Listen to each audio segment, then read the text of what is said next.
Es momento de actualizar las noticias aquí en France 24. Esto es Contexto Global. Soy Juan Pupiales. Es un placer estar con ustedes. Vamos ya con los titulares de la jornada. La Casa Blanca confirma que Donald Trump no ha fijado una fecha límite para la más reciente tregua anunciada con Irán. Desde la República Islámica insisten en que cualquier tregua pasa porque Washington levante su bloqueo sobre el estrecho de Hormuz. 5 muertos dejan una serie de ataques israelíes en el sur del Líbano a un día de la segunda ronda de conversaciones previstas en Washington, D.C. entre sus embajadores. Entre los fallecidos figura una periodista, según fuentes de Beirut. Un gobierno interino en crisis. Los ministros de Exteriores y Defensa de Perú renunciaron después de que el mandatario encargado paralizara un acuerdo multimillonario con Estados Unidos para comprar 24 aviones de combate F-16. Ampliamos desde Lima.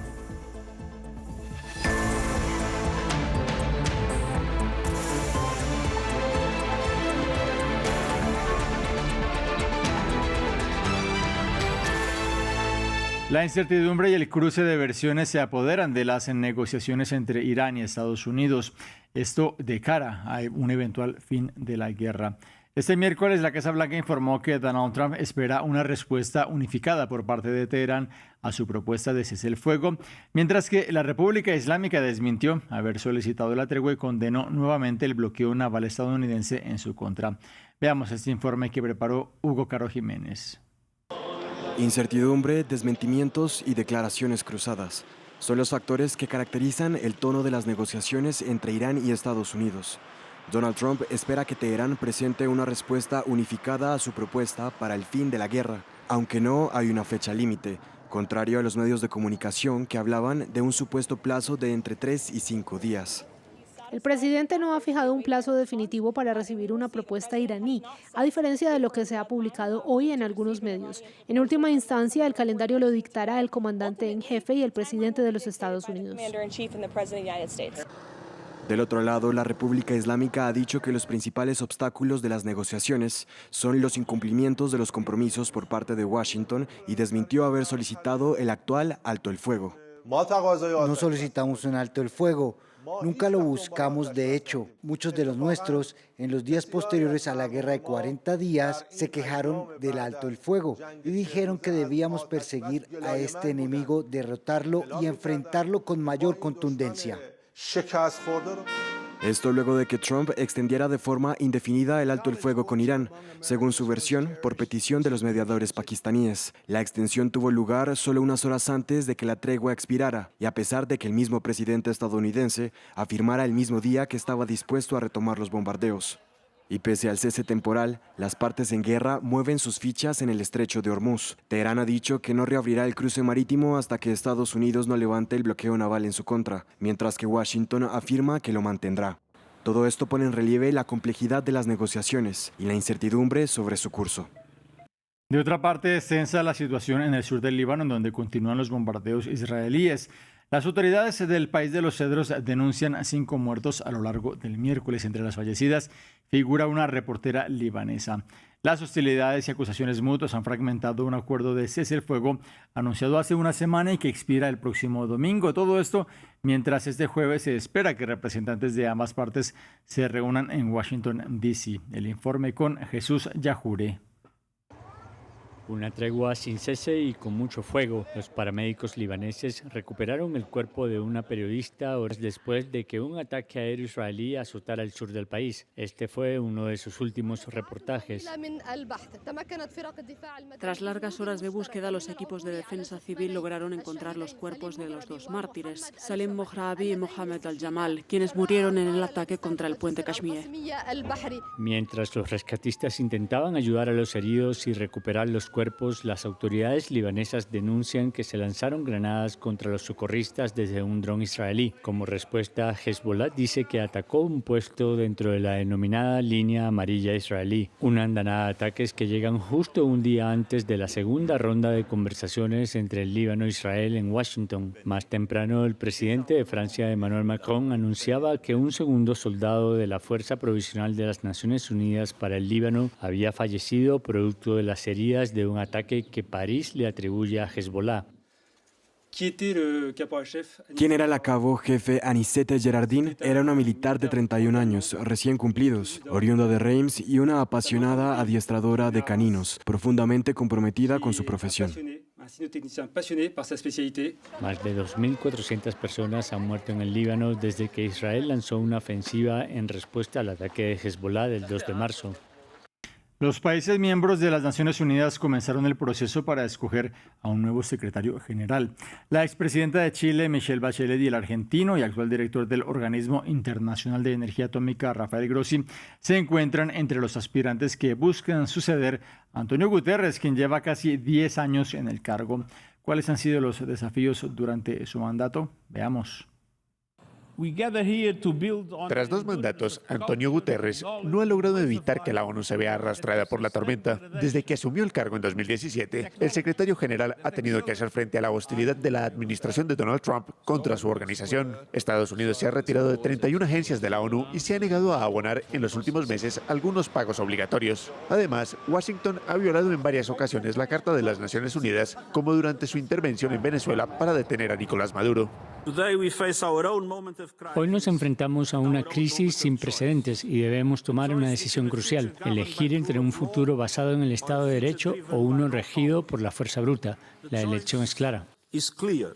Por otra parte, Guterres se muestra impotente ante el conflicto en Ucrania, que lleva más de 4 años en curso. A pesar de sus numerosos llamamientos a un alto el fuego y de sus condenas a la invasión rusa de Ucrania, en 2024 incluso se ganó fuertes cuestionamientos por parte de Volodymyr Zelensky tras una reunión en Kazán con el presidente ruso Vladimir Putin, sobre quien pesa una orden de detención de la Corte Penal Internacional. Aunque algunos responsables de las Naciones Unidas cedan a las tentaciones de Kazán en detrimento del contenido de la Carta, nuestro mundo está construido de tal manera que los derechos de las naciones y las normas del derecho internacional tienen y seguirán teniendo toda su importancia. Otros conflictos han desatado críticas contra el actuar y la capacidad de acción de Guterres y Naciones Unidas, en situaciones como la guerra en Gaza y el conflicto en curso entre Irán con Estados Unidos e Israel. El portugués de 76 años destaca, a pesar de todo, con discursos sobre la emergencia climática que desentonan en el ámbito político. En particular, se muestra crítico con los países que invierten en energías fósiles, refiriéndose a ellos como peligrosos radicales. Más noticias. El gobernador de la Florida, el republicano Ron DeSantis, firmó este miércoles, una normativa que prohíbe a condados y ciudades financiar iniciativas de diversidad, equidad e inclusión. DeSantis defendió esta ley en un discurso en el que añadió que este tipo de políticas han desfavorecido sobre todo a los hombres blancos.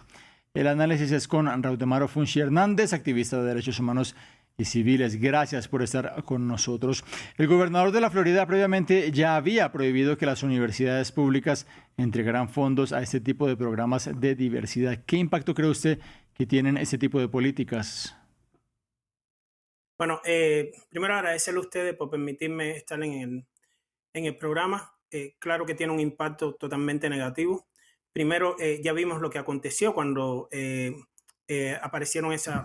firmó esa ley con relación a las universidades, cómo se afectaron los estudiantes de la minoría. Ahora, llevando esto al momento actual que estamos viviendo con relación a ese discurso muy manipulado, con relación a que cualquiera del condado o cualquiera dentro del estado de la Florida que utilice fondos dentro de los programas que tienen que ver con el tema de identidad, con el tema raza, con el tema de exclusión, va a ser multado, incluso despedido directamente por él. Por tanto, tiene un impacto negativo, independientemente que hay ciertos grupos que lo apoyan a él, pero también eso va a traer conflicto dentro de la sociedad, no solamente dentro de los Estados Unidos, sino un impacto también internacional. Si lo vemos desde el punto de vista racismo, de exclusión, tomando en cuenta el retroceso histórico que estamos teniendo con esta nueva ley del gobernador de la Florida. Llama la atención que DeSantis describiera que esos programas de diversidad promueven una agenda que, según él, desfavorecen al hombre blanco. ¿Cree usted que existe tal agenda?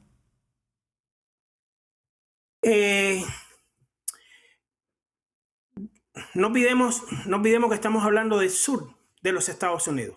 Eso de los Estados Unidos históricamente han sido estados totalmente racistas, pero habría que ver, él trata de demostrar que detrás, o tratan de demostrar que detrás no hay una agenda, pero desafortunadamente es una imposición donde favorece a cierto sector privilegiado que tienen acceso a todo y que afecta como tal todo lo que tenga que ver con identidad y raza. Por ejemplo, en los discursos que escuchamos de Trump o en los discursos que escuchamos de los supremacistas blancos está esa imposición de la falta de derechos de los blancos. Habría que ver ese concepto de blanco con relación a la minoría. Entonces, podríamos pensar, aunque no se ha demostrado que hay una agenda detrás, la mayoría pensamos que sí, esto va a traer conflicto y es algo muy bien pensado del legado que Sandy quiere dejar con relación al tema de identidad. Esa es mi segunda pregunta, mi última pregunta, perdón. Ya son 2 mandatos de Ron DeSantis en la Florida. ¿Cuál es el legado teniendo en cuenta este tipo de leyes que él pretende dejar en políticas públicas? Un legado funesto, un legado probablemente será haber convertido a la Florida en un laboratorio nacional de guerra cultural. Así lo vemos nosotros, por ejemplo, en educación y en el gobierno local. Los reportes indican que cómo este laboratorio cultural se está extendiendo por todos los Estados Unidos. O sea, es limitar, es reescribir currículos, es fortalecer el control estatal y usar esas batallas muy bien pensadas, manipulativas, de una manera discriminatoria, una manera racista, que afecta no solamente, vuelvo y le digo, incluso a la minoría, sino también afecta a todos los Estados Unidos. Y cuando digo a todos los Estados Unidos, porque este laboratorio cultural ya se empieza a extender por otros estados.